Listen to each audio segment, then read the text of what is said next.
In this video, I'm gonna show you how to build your own esports level setup with insane straight line speed, infinite battery, and more grip than your opponents. These are the do's and don'ts that I've learned from some of the best drivers in F1 sim racing while competing at the top level of PSGL. And I will also show you 3 of the most common and most effective setup philosophies used by the top drivers right now, so that you can learn how to build them yourself, and that for any track on the calendar. Let's start by reviewing some of the key changes that are core to setup building this year. First of all, you should know that wings no longer control everything, which means other components play a much bigger role in how the car handles. This is both a blessing and a disguise, because fine-tuning a setup can take hours upon hours of testing. But this also means you can finally, for the first time ever, fine-tune the setup to your own unique driving style. That's the beauty of the new setup system. Almost every single setting in the setup screen now can be changed to either add or remove rotation from the car. You just need to know what goes where. Here's a list of all the major components you can change in a setup screen that will drastically alter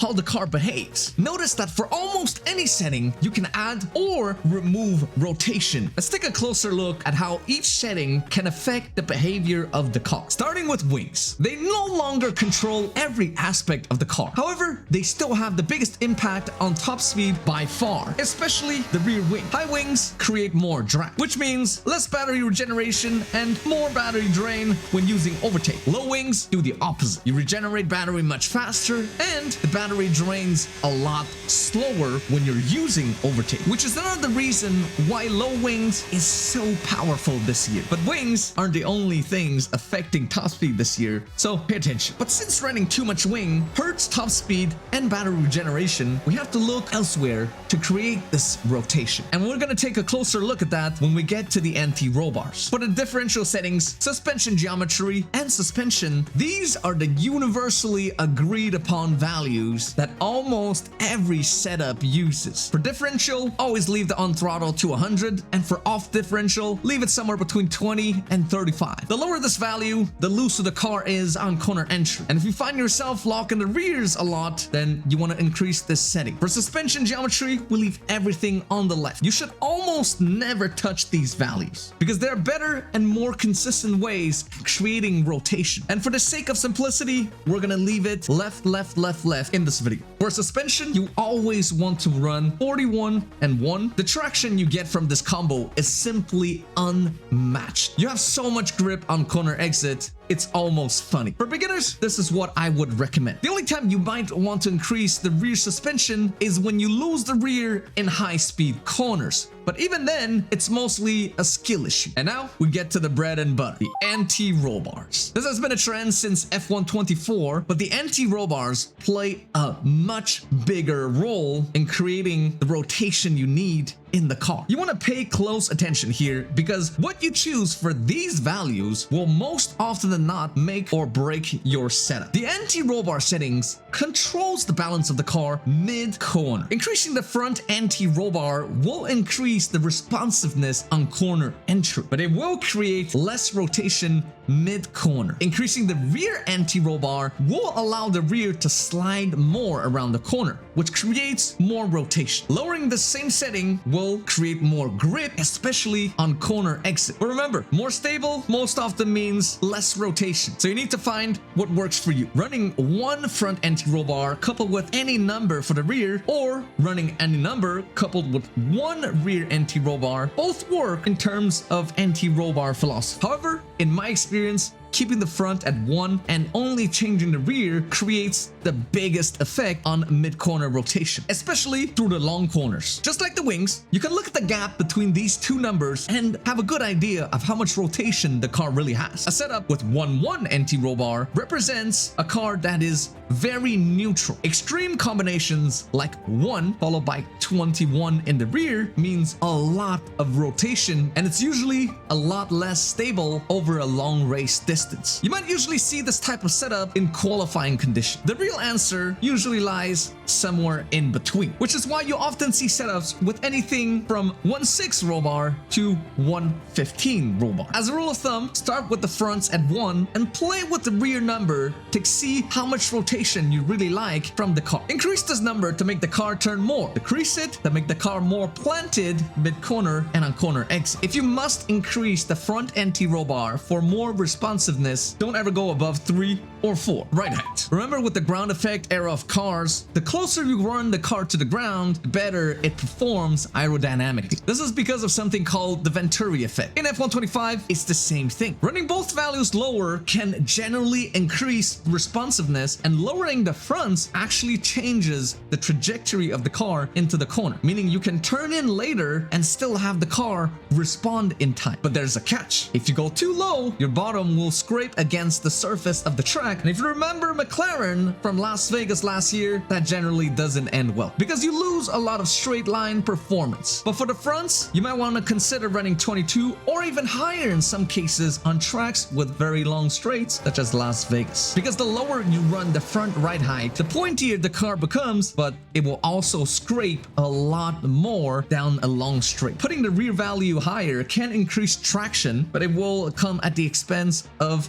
rotation. So there are other things we can change before we touch this setting. And last but not least, tire pressures. Now you want to listen very carefully because pressures change a lot compared to last year. Low pressure gives the tires a lot more grip, more than you think. And high pressures cause the car to slide around a lot more. But it also increases stability in the high speed corners. And this is the reason why Max is no longer meta, except on tracks like Las Vegas where top speed is still king. Maximum fronts and minimum rears is now the way to go on most tracks. It's just simply the best all-rounder because traction out of corners is more important than ever. This is why we run these pressures combined with the suspension settings I mentioned earlier in the video. But here's something you might not know about pressures. They can drastically affect how the car turns in low speed corners. Lowering the front pressures while keeping the rear the same will create oversteer, which means more rotation at low speed. But what you don't know is you can also raise the rears while keeping the front pressures the same. It will have the same effect. But be careful, the rear pressures will be less grippy because of the increased pressure. And if you slide around on them, this will actually cause the tires to overheat even though they are more inflated than the front tires. Where to start with all of this? The best way to build a setup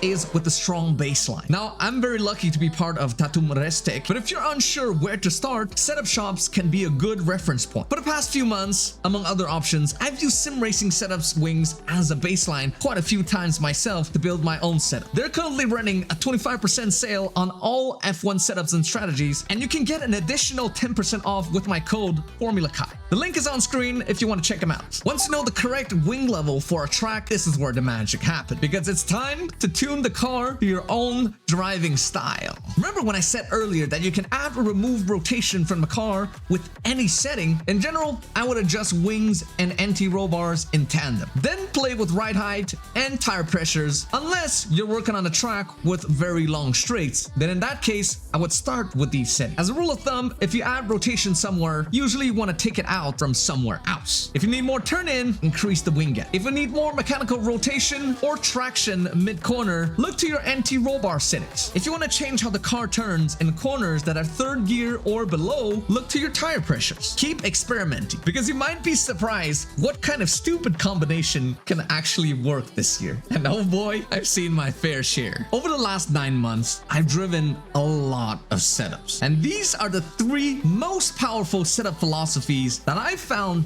that work really well with how I drive. This setup has infinite turn in, but also infinite grip mid-corner. This is perfect if you like to throw the car into the corner and just look for the traction on corner exit. And we're talking about huge wing gaps, somewhere between 10 to 20. And for the anti-roll bars, anywhere between 1.3 or 1.7. Leaving both anti-roll bar settings at 1 is also an option, but this creates a very lazy car mid-corner. But again, it all depends on your driving style. style, the rocket. Very small wing gap and a big gap between the two anti-roll bar value. This setup really maximizes top speed and relies on anti-roll bar settings to create the mechanical rotation mid-corner. The result is a setup that is very on knife's edge. Very easy to spin on corner exit and sometimes difficult to manage as the race goes on. But the result is a car that is so incredibly fast on the straights, and you will have such a big ERS advantage over your opponents. You usually see this type of setup with a very high rear anti-roll bar combined with very low wings. But here's something you didn't know about this particular setup style. The lower the wings, the lower you can run your front right height. This is because the car compresses less with less downforce at top speed, meaning a setup with high wings might need something like 22